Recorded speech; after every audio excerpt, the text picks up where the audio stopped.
एक बार फिर से प्रभु यीशु मसीह के पवित्र नाम में आप सबको सलाम। खुदावंद आप सबको ब्लेस करें आज के वचन के द्वारा। शमूएल की पहली पत्री उसका पहला बाब उसकी 9 आयत से लेकर के 18 आयत तक जो खुदा के कलाम से पढ़ा गया, हन्ना की प्रार्थना और एली जालिम का वार्तालाप जो है यहाँ पर हमने देखा है। आज का जो हमारा विषय है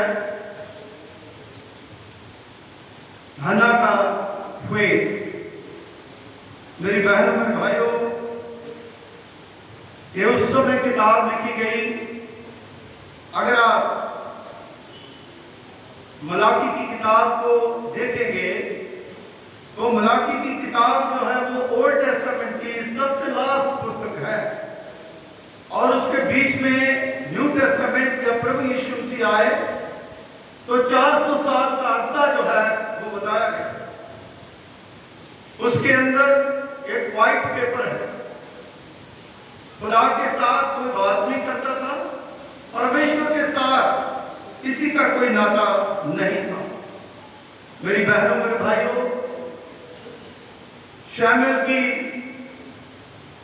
जो पहली पुस्तक है, आप सोच सकते हो कि उससे कितने साल पहले लिखी गई। उस समय का रहन सहन, उस समय के घर, उस समय का खाना पीना और उस समय का एटमॉस्फेयर कैसा होगा। और उस समय ऐसा बताया जाता है कि हन्ना जो कि एक औरत है और सबसे पहली बात कि वो अपने घर में सबसे ज्यादा दुआ करने वाली। और मुझे ऐसा लगता है और आप भी बाइबल को पढ़ सकते हैं कि जो लोग दुआ करने वाले होते हैं, कोई बात, जो लोग चर्च में प्रेयर करने वाले होते हैं, उनकी आशीषें जो है वो कभी रुकती नहीं।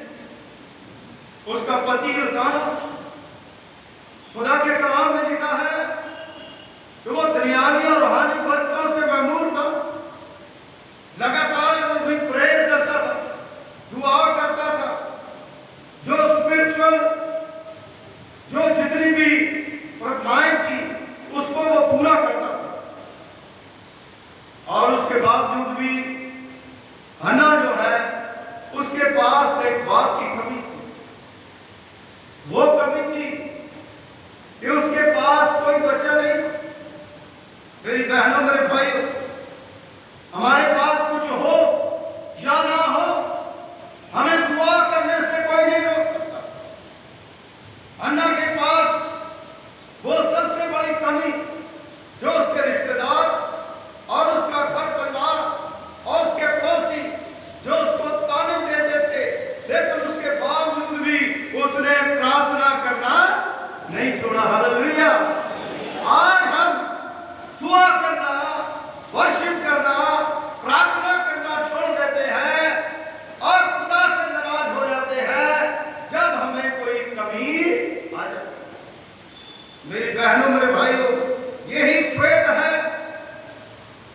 यही विश्वास है जो अनदेखी वस्तुओं का प्रतीक, क्योंकि हन्ना जानती थी कि मेरा खुदा जो है वो इतना बड़ा है कि वो कभी मुझे निराश नहीं कर सकता। इस प्रकार अय्यूब नबी जो है वो कहता है, मेरे पास कुछ हो या ना हो, मैं खुदा की तारीफ और प्रभु की महिमा करना और प्रार्थना करना जो है कभी छोड़ूंगा नहीं। हालेलुया। उसके पास कुछ नहीं रहा, लेकिन फिर भी उसने दुआ करनी कभी नहीं छोड़ी। यही कारण है कि जब दुआ करने की जो हमारी शक्ति है, हमारे जिस्म में, हमारी जुबान में, हमारे हृदय में जब खत्म हो जाती है तो समझ लो डाउनफॉल आ गया, हम गिर गए। मेरी बहनों मेरे भाइयों, हन्ना जो है उसने हमेशा अपने खुदा को पहल दी, अपने प्रभु को पहल दी। और हन्ना की प्रार्थना और उसके विश्वास की एक सुंदर कहानी हम परमेश्वर के वचन में पढ़ते हैं कि हन्ना ने अपने दुखों को आंसुओं में नहीं खोया। ये सिर्फ बहुत से लोग हैं, हन्ना रोई, रोते तो आज भी बहुत हैं, सड़क के ऊपर बैठ के रोते हैं, अपनी कई चीजों से रोते हैं, वो रोना अलग बात है, अपना रोना अलग बात है। लेकिन मेरी बहनों मेरे भाइयों, जो हन्ना रोई बल्कि उसने जीवत परमेश्वर के चरणों में प्रार्थना के द्वारा उड़ेल दिया। अपना रोना खुदा के आगे रोए, प्रभु के आगे रोए। वो हमारा प्रभु जो है, वो हमारा रोना जो है उसको क्या करेगा, देखता है। वो हमारे आंसुओं को देखता है। जब मुझे और आपको कोई तकलीफ होती है, तो जब हम रोते हैं तो कौन देखता है, खुदा देखता है।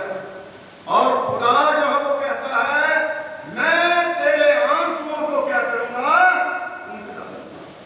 हन्ना के आंसू जो है उसके फेथ के मुताबिक परमेश्वर ने पूंछ डाले और परमेश्वर ने उसकी प्रार्थना को सुन के उसका उत्तर दिया। और खुदा ने उसे कहा कि मैं तुम्हें एक बेटा दूंगा, उसका नाम तू क्या रखना, सैमुएल रखना। मेरी बहनों मेरे भाई, लोग कहां को पड़ गए, सीलों में, मंदिर में। हम कहां जाते हैं, हम परमेश्वर के पास नहीं आते। मेरी बहनों मेरे भाइयों, बाइबल में हन्ना के बारे में ऐसा कुछ नहीं लिखा गया कि वो डॉक्टरों के पास गई, वो हकीमों के पास गई, वो कहीं पर गई, क्योंकि ये फेथ का, विश्वास का एक अलग रूप है। इसका मतलब ये नहीं है कि मैं ये कह रहा हूं कि डॉक्टर के पास नहीं जाना चाहिए, लेकिन हन्ना की जिंदगी, बहुत से लोग जो है वो खुदा के पास जाते हैं, परमेश्वर के पास जाते हैं, और जो परमेश्वर का करने वाला काम है वो खुदा करता है। मेरी बहनों मेरे भाइयों, हन्ना की प्रार्थना की मुख्य बातें क्या थी? कुछ बातें परमेश्वर के वचन में जो हमने पढ़ी है, मुख्य बातें क्या थी? सबसे पहले मन की करवाहट और रोना। आज भी अब इतने लोग यहां पर बैठे हैं, इंक्लूडिंग मी, सबके मन में मन की करवाहट होगी, कोई रोना होगा जो खुदा के सामने रखना है। मेरी बहनों मेरे भाइयों, हन्ना जो है उसकी मन की करवाहट और रोना क्या था? हन्ना का संतानहीनता का दुख जो है उसे खाए जा रहा, उसके अंदर वो दर्द था,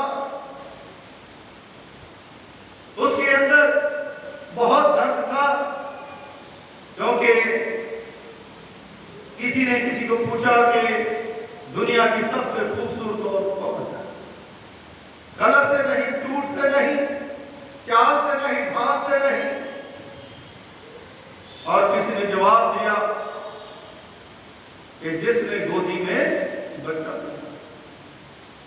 मेरे अजीजों, उसके अंदर ये कुड़वाहट थी, उसका रोना था, अपने परिवार की तानेबाजी थी, बहुत से दुख थे, अपना दर्द जो है उसे छिपाया नहीं, बल्कि सिलों में यहोवा के मंदिर में जाकर के खुल करके रोई और प्रार्थना। आजकल हम कैसे करते हैं प्रार्थना? खुल करके, पूरा अपना मन खाली करके, थक गई, लोगों से थक गई, ताने मैंने सुने,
लेकिन जब हन्ना की प्रार्थना, मैं उस प्रार्थना के बारे में बात कर रहा हूं जो प्रार्थना रियलिटी है और सुनी गई और सच्ची प्रार्थना और सच्चे मन से।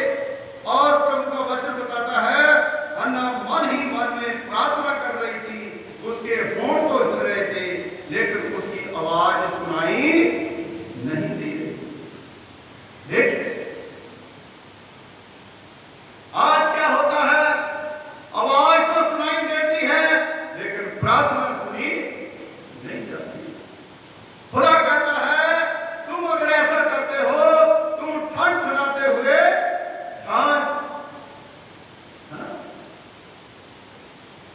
और कुछ नहीं, आवाज तो आती है लेकिन उस आवाज में दम नहीं है, उस आवाज में हकीकत होनी चाहिए, उस आवाज में सच्चाई होनी चाहिए।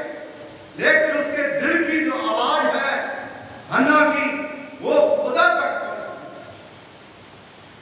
वो बोली नहीं, होंठ हिलते थे, रो रही थी, कल्प रही थी। और वचन में लिखा है महायाजक एली ने उसे नशे में समझ लिया और हन्ना ने आदर के साथ कहा मैं मदरा नहीं। आज यहां पर बैठे किसी औरत को, जहां मेरी मां और बहन को, हम अगर ऐसा बोलते तुमने नशा करा, तुम नशा पी करके आई, पादरी का सर फोड़ दे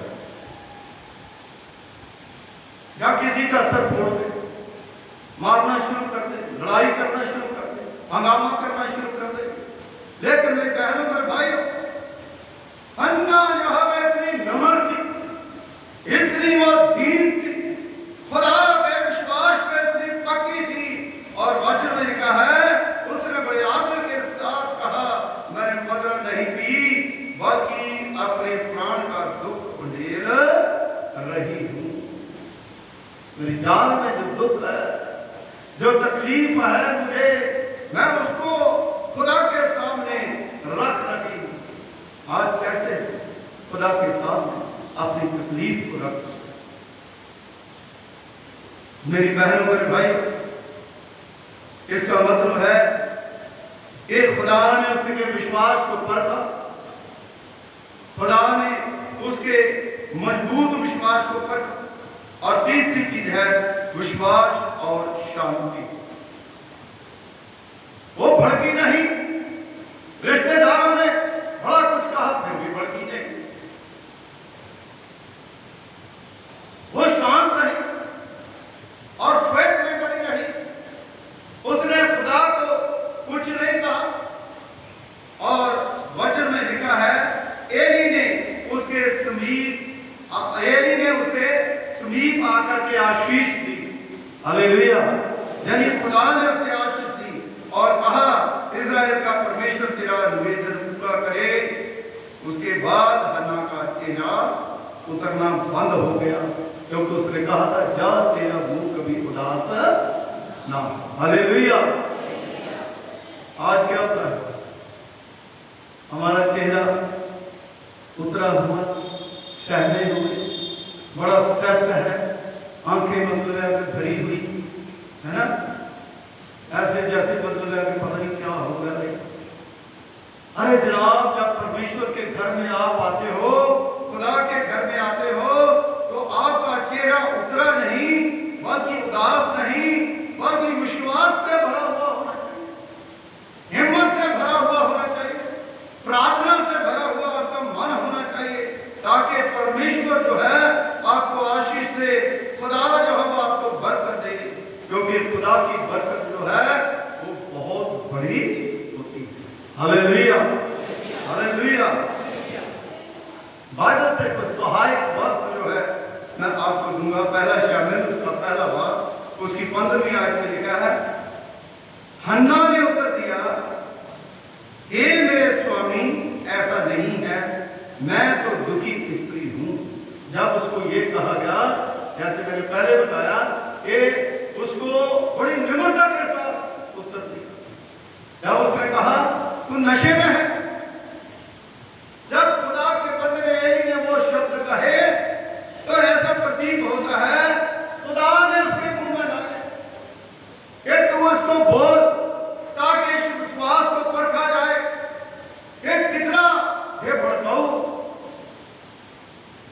और कैसी ये सोच है इसकी, कैसे ये करती है। खुदा के घर से इतनी बड़ी चीज तो लेके आ गई जो उसकी कोख बंद थी और खोलने के लिए ये विनती कर रही है, लेकिन इसको जांचा जाए, इसको परखा जाए और परमेश्वर के बंदे के मुंह के अंदर वो शब्द जो है वो डाले। लेकिन उसके बावजूद भी एक उस दुखी स्त्री ने कहा,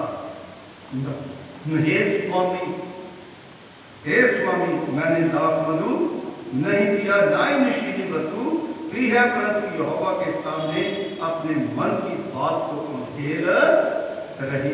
हालेलुया, हालेलुया। हम कोई भी बात बोलते हैं, बोलते हैं, जहां तो हम जहर उगलेंगे, जहां तो हम आशीष उगलेंगे, जहां हम बरकत उगलेंगे। अपने मुंह से आप क्या बोलते हैं वही आपकी आशीष, वही आपकी बरकत है। कई बार मेरे और आपके मुंह में ऐसे शब्द जो हो आ जाते हैं जिसकी वजह से हम खुदा से दूर चले जाते हैं। मेरी बहनों, मेरे भाई, फिलिपियों उसका 4वां बाब उसकी 6 आयत और 7वीं आयत जो है वचन में बताती है, किसी भी बात की चिंता मत करो। Hallelujah, hallelujah. अन्ना चिंता करती थी, अन्ना रोती थी, अन्ना परेशान होती थी, लेकिन खुदा कहता है तू किसी भी बात की चिंता न कर, और हर बात में तुम्हारे निवेदन, प्रार्थना और विनती के द्वारा धन्यवाद के साथ परमेश्वर के सामने प्रस्तुत किए जाए। जो कुछ भी है, धन्यवाद हो, शुक्रगुजारियां हो, दुख हो, तकलीफ हो, शुक्रगुजारी के साथ परमेश्वर के सामने, जब आप परमेश्वर के सामने रख देते हो, खुदा के सामने रख देते हो, तो परमेश्वर जो है, तब परमेश्वर की शांति और समझ से बिल्कुल बाहर है तुम्हारे हृदय और तुम्हारे विचारों को मसीह यीशु में सुरक्षित रखेगी। सब कुछ हो जाता है, लेकिन हमारे हृदय के विचार जो है वो सुरक्षित नहीं रहते, उड़ते, हम उड़ते, हमारा मन जो है वो डोल जाता है, हम सही और गलत की पहचान नहीं कर पाते।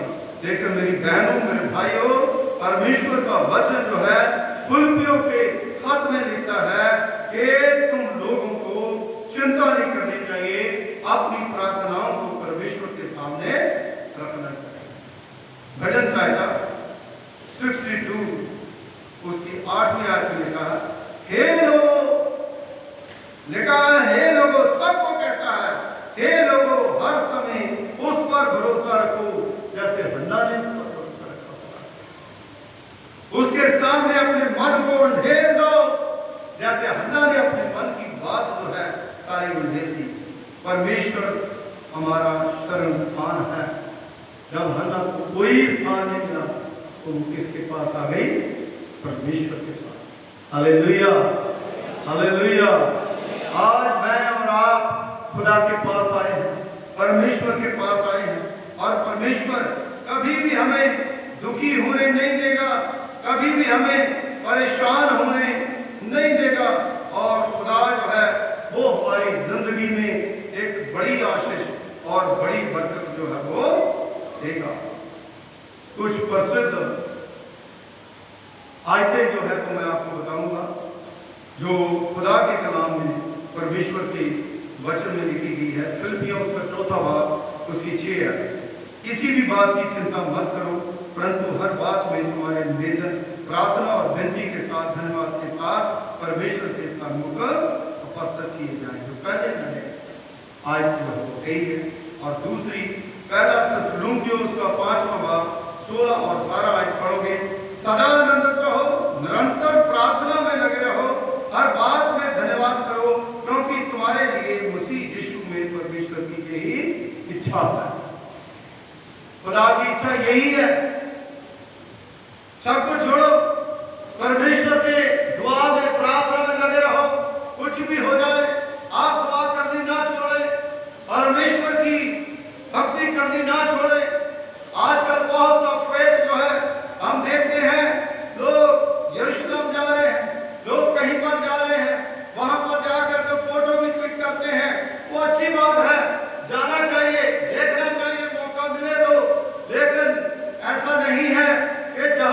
मसीह चले थे, वहां जो लोग चले सब बचाए नहीं।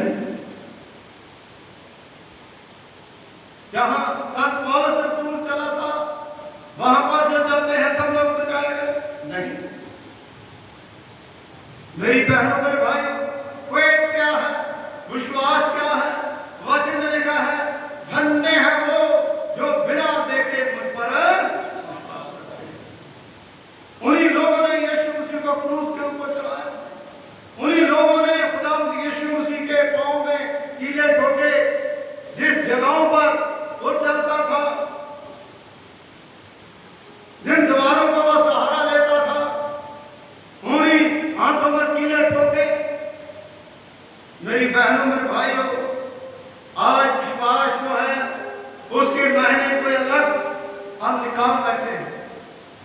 इब्राहिम जो है इतना बड़ा विश्वासी हुआ, विश्वासियों का बाप कहलाया, क्योंकि उसने हर बात खुदा की मानी और हर समय परमेश्वर के लिए खड़ा रहा और परमेश्वर की मर्जी को पूरा करा। आज हम खुदा में खड़े नहीं रहते, हम गिर जाते हैं, हम टूट जाते हैं, हमारे अंदर वो क्षमता नहीं कि हम खड़े रह सके। वचन में लिखा है, कौन है जो तेरे घर में खड़ा रहेगा, जो स्थिर है, अपना विश्वास और उसको मजबूत करे, अपना जीवन परमेश्वर को सौंपे। हन्ना ने अपना जीवन खुदा को सौंप दिया और परमेश्वर के घर में चली गई। प्रभु जो है उसने प्रार्थना करी, उसके मन के अंदर इतनी भी क्षमता नहीं थी। उसने कहा, मैं दुखियारी हूं, मेरा दुख दूर कर। और जो खुदा के प्रस्तुत करने वाले हैं, खुदा उनकी दुआ को कभी भी नजरअंदाज नहीं करता, क्योंकि उसका मन टूटा हुआ था। और वचन में लिखा है, टूटे और पिसे हुए हृदय को कभी भी खुदा तुच्छ नहीं जानता और परमेश्वर की प्रार्थना को सुन लेता है। Hallelujah, hallelujah. एलिया दुख सुख भोगने वाला इंसान था, दुख सुख भोगने वाला लिखा है कि जैसे मेरे ऊपर बुखार आता है, मेरे ऊपर परेशानी आती है, आपके ऊपर परेशानी आती है, एलिया के ऊपर भी ऐसे परेशानियां आती, उसको दुख भोगने पड़ते थे, तकलीफें सहनी पड़ती थी, लेकिन उसके बावजूद भी उसका फेथ इतना बड़ा था, विश्वास इतना बड़ा था। उसने कहा, मैं ना बरसे तो भी ना, और फिर उसने कहा, मैं बरसे तो नहीं। मेरी बहनों मेरे भाइयों, ये कुछ लोगों के अंदर ही ऐसी क्वालिटी होती है। उसको पैदा करने के लिए हमें फेथ जो है वो उसको मजबूत करना है और प्योर विश्वास जो है अपने जीवन में लाना है, तभी हमारी प्रार्थना जो है वो सुनी जाए। मेरी बहनों मेरे भाइयों, डैनियल जो है वो एक दिन में 3 बार यरूशलेम की तरफ मुंह करके और खिड़की खोल के वो प्रार्थना करता था अपनी कोठरी में। क्यों करता था? क्योंकि वो जानता था कि प्रार्थना करना बहुत जरूरी है।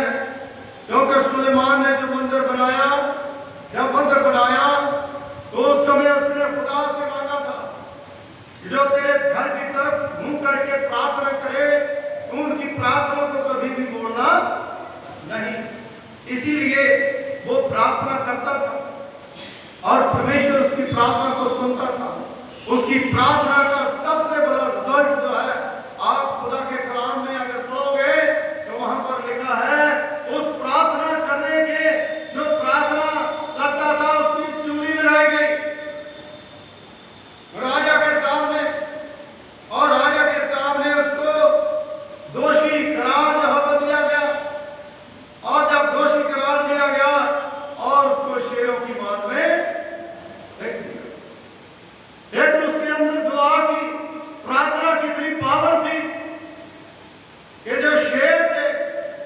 के मुंह बंद हो।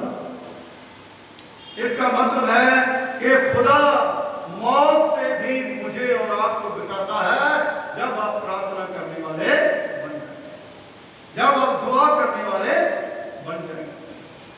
उस मौत के कुएं से दानियल को बाहर निकाला,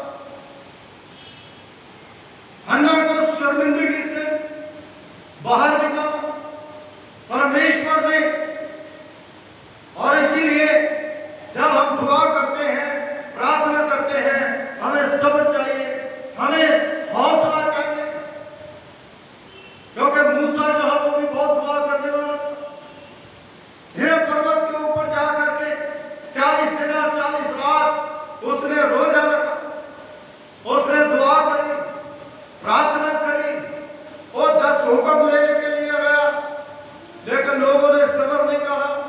हारून और उसके साथ जितने लोग थे उन्होंने क्या करा, सब लोगों ने प्लानिंग कर ली इकट्ठे होकर के, एक योजना बनाई। योजना बनानी अच्छी है, लेकिन गलत योजना बनाई मौत का कारण बन जाती है। और उन्होंने गलत योजना बनाई, मूसा का कोई पता नहीं, वो आए चाहे ना आए ऊपर से, अब क्या करेंगे, एक अपना ही देवता सोने का बछड़ा बना दिया और सोने का बछड़ा बना के उसकी पूजा करनी शुरू कर दी। आज भी हम लोग अपने खुदा को छोड़ करके और दूसरी जगह पर पूजा करते हैं। मेरी बहनों, मेरे भाइयों, जब मूसा वो 10 हुक्म लेकर के नीचे आया, तो जब उसने देखा कि सोने का बछड़ा बना करके लोग अपनी अपनी पूजा कर रहे हैं, उसके मन की मन में ही रह गई। जैसे एक विश्वासी जो है जब बैप्टिज्म ले लेता है, प्रभु भोज लेता है, चर्च में आता है, पास्टर ने उसको बैप्टिज्म दिया है, अगर फिर वो उसी नर्क में जा रहा है, अपने खुदा को छोड़ करके वो गलत रास्ते जा रहा है, तो पास्टर को भी गुस्सा आता है, खुदा को भी गुस्सा आता है। मूसा को गुस्सा आया और मूसा ने गुस्से से क्या करा, उन पट्टियों को नीचे, और पट्टियों से क्या निकली, आग निकली। वो खुदा का कलाम है, प्रभु का वचन, खुदा का कलाम वो आग है जो भस्म कर और जिंदगी भी देती है। इसलिए मेरी बहनों, मेरे भाई, जिंदगी जो है खुदा हमें देना चाहता है। फिर दोबारा उसको वो काम करना पड़ा, फिर मूसा को दोबारा वहां पर जाकर के प्रार्थना करनी पड़ी। इसलिए मेरी बहनों, मेरे भाइयों, अपने विश्वास को मत खोइए, पूरी मजबूती के साथ विश्वास में बने रहिए। हन्ना ने खुदा से मांगा, इसलिए मत्ती की इंजील उसका 7वां बाब 7वें आयत में क्या लिखा है, मांगो तो तुम्हें दिया, खटखटाओ तो तुम्हारे लिए खोला, ढूंढोगे तो तुम पाओगे। तो आप लोग पालोगे जब हन्ना की तरह, दानियल की तरह, मूसा की तरह, अब्राहम की तरह दुआ में, प्रार्थना में आप लग जाओगे। खुदा जो है आपकी सारी मांगों को क्या करेगा, पूरा कर देगा। मैंने पिछले संडे भी बताया था, हम अपने आप को, अपने परिवार को, हन्ना जो है अपने परिवार में प्रार्थना करती थी, दुआ करती थी, आज हम अपने बच्चों को क्या करते हैं, महंगे से महंगा मोबाइल लेकर के देते हैं। हम सब लोग है ना, मोबाइल लेकर के देते हैं। अगर पैसे कम है तो फिर क्या करते हैं, बच्चे पीछे पड़ जाते हैं तो कर्जा उठा के लेके देते हैं, है ना, कर्जे से किस्तें देंगे, लेकिन इसको मोबाइल लेके देना, नहीं तो रोटी नहीं खानी। लेकिन मेरी बहनों, मेरे भाई, एज ए पेरेंट्स हमारी क्या यही ड्यूटी है? क्या कभी अपने पासवान को, जाकर पड़ोसी को या रिश्तेदार को कभी आपने कहा बाइबल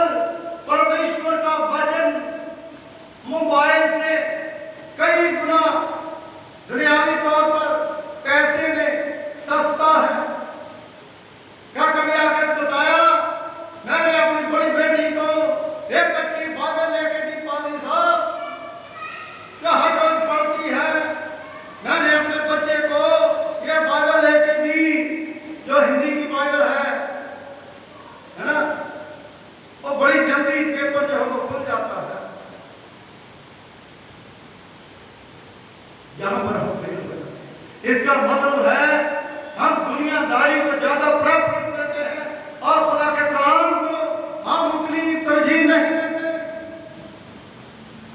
और इसीलिए मेरे और आपके बच्चे परमेश्वर से दूर चले जाते हैं, खुदा से दूर चले जाते हैं। ये हमारी कमजोरियां हैं। और चर्च में बच्चा जो है वो संडे को आता है और घर में कितना टाइम रहता है, लेकिन फिर भी लोग ब्लेम देते हैं पादरी के ऊपर, चर्च के ऊपर। यहाँ जाता था बिगड़ गया। अरे भाई साहब, आपके पास 24 घंटे रहता है, क्या आपने नहीं बिगाड़ा?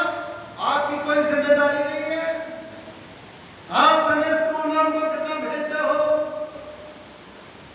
आप यूथ में कितना भेजते हो? आप लोगों ने क्या करा? इसलिए मेरी बहनों, मेरे भाइयों, पेरेंट्स की बहुत बड़ी जिम्मेदारी है। जब बैप्टिज्म होता है उस समय पेरेंट्स जो है वो खुदा के साथ वादे करते हैं, हम अपने बच्चों को चर्च में लेके आएंगे, संडे स्कूल में लेकर के आएंगे, इबादतों में लेकर के आएंगे, बैप्टिज्म का सही मतलब जो है इसको समझाएंगे, वहां पर हम हाथ दूर करते हैं। उसके बाद सारा बोझ जो है वो मेरी बहनों, मेरे भाई, यही चीज जो है हमें आज बहुत पीछे लेके जा रही है। हमें जो करना है वो नहीं करते। आज से जिन बच्चों के पास बाइबल नहीं है, अच्छी बाइबल नहीं है, पेरेंट्स की ड्यूटी बनती है। बच्चे चॉकलेट खाते हैं, बाजार में जाते हैं, क्या क्या करते हैं, और ये अच्छे कपड़े खरीदते हैं, आइसक्रीम महंगी से महंगी खरीदते हैं। तो थोड़ा सा इसकी ओर भी ध्यान दो। एक सुंदर सी बाइबल ला करके अपने बच्चे को दो। घर में आप प्रेयर कर रहे हो, बोलो बेटे पढ़ो, ये तुम्हारी है, ये सबसे बड़ा तोहफा है, सबसे बड़ा गिफ्ट है। ऐसा कर लो जैसे कुरनेलियस करता था, अपने पूरे परिवार से वचन पढ़ते थे, दुआ करते थे, प्रार्थना करते थे। लेकिन मेरी बहनों, मेरे भाइयों, आज बाइबलें जो है घर में पड़ी है, बाइबलें बंद है, लेकिन हम उसको खोलते नहीं, उसको पढ़ते नहीं। पढ़ना चाहिए, दुआ करनी चाहिए। आज कितने भी बड़े बड़े ड्रामेबाजियां हम देख लें, लेकिन वो भी बाइबल नहीं पढ़ते। आप क्या सोचते हो, पढ़ते हैं? नहीं, ये सब चमक है। लेकिन जो पढ़ते हैं वही सच्चे खुदा के सेवक। प्रभु के वचन को पढ़ना, सच्चे विश्वासी बनना।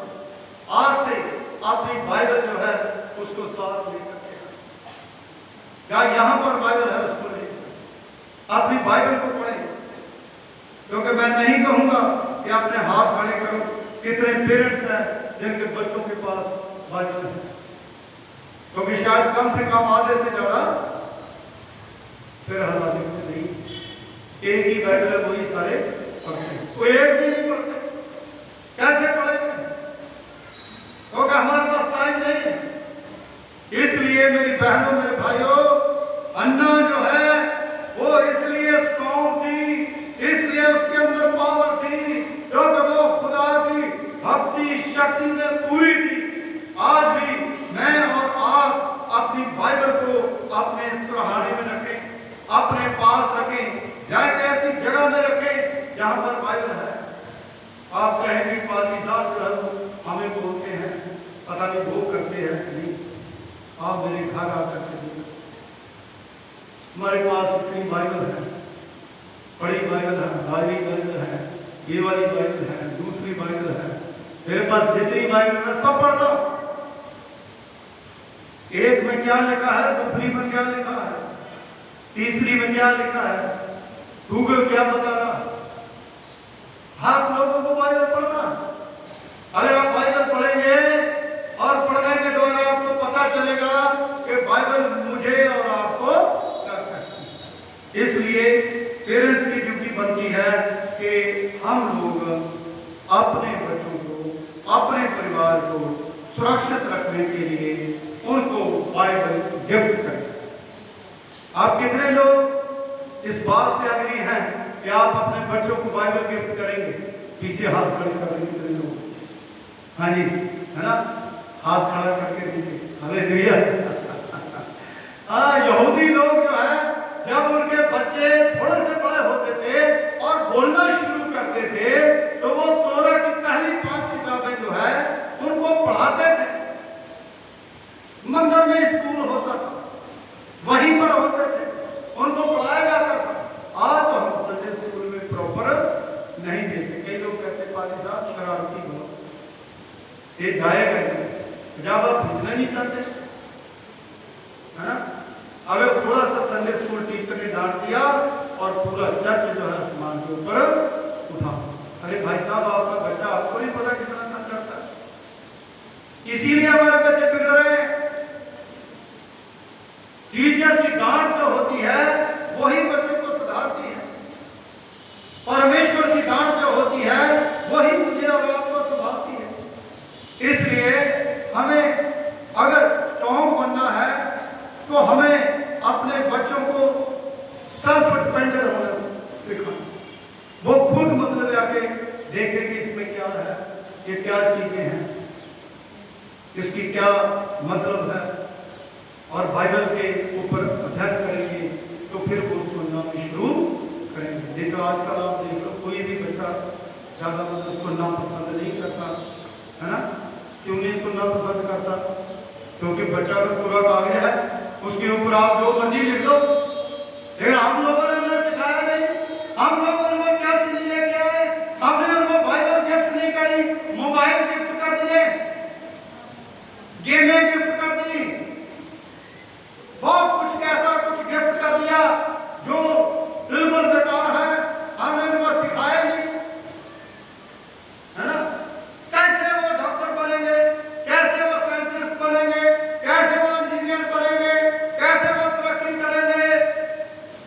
सो मेरी बहनों, मेरे भाई, मुझे और आपको इन चीजों को देखना, हमारा फेथ खुदावंद के ऊपर है। तो खुदा नहीं चाहता कि हम पूछ बने, खुदा चाहता है कि हम सिर। परमेश्वर चाहता है हम और हमारे बच्चे आगे बढ़ें और तरक्की करें। प्रभु का धन्यवाद हो कि परमेश्वर ने इस क्वायर को, यूथ को, नौजवानों को, बहनों को विश्वासी बनाया है। मैं जानता हूँ कि जो लगातार चर्च में आते हैं वो बहुत कुछ नॉलेज रखते हैं, उन्हें बहुत खुदावंद के कलाम की गहरा अध्ययन है और वो जानते हैं, लेकिन फिर भी हमारे अंदर वो बहुत सी कमियां हैं जो हमें अपने बच्चों को सिखाना है। और आने वाला जो समय है उसमें उनको बच्चों को आगे बढ़ाना है ताकि वो हमारे चर्च के पिलर बने। आइए दुआ करें। खुदावंद हमारे सर्वशक्तिमान पिता परमेश्वर, कुल आसमान और जमीन के खालिक मालिक, तेरा धन्यवाद करते हैं, तेरा शुक्रिया अदा करते हैं कि तूने अपने बड़ी पाक मोहब्बत के द्वारा ये होने दिया कि आज का वचन खुदावंद तूने हमें दिया। हालांकि फेथ के बारे में प्रभु जी पिता परमेश्वर जी हमने सुना और सचमुच प्रभु जी जो मजबूती के साथ खुदावंद अपने जीवन में खुदावंद आगे बढ़ते हैं, विश्वास के साथ आगे बढ़ते हैं, खुदावंद आप तरक्की देते हैं, उनका जीवन आशीष में होता है, उनके जीवन में खुशियां आती हैं। पिता परमेश्वर जी, जितने लोगों ने वचन को सुना, खुदावंद वचन हर एक की जिंदगी में 100 गुना फले, हर कोई खुदावंद विश्वासी बने और खुदावंद हम बुरे कामों से तौबा करें और प्रभु अच्छे कामों को अपने जीवन में अपनाएं। और प्रभु पिता परमेश्वर की जिंदगी में खुदावंद आगे बढ़ते चले जाए। पिता परमेश्वर जी, आज का वचन हर एक की जिंदगी में 100 गुना मसीह यीशु के वसीले से मांगते हैं, आमीन। God bless you. खुदावंद आप सबको बरकत दे, सबको आशीष दे। आज के वचन को सुनने के लिए प्रभु आपको ब्लेस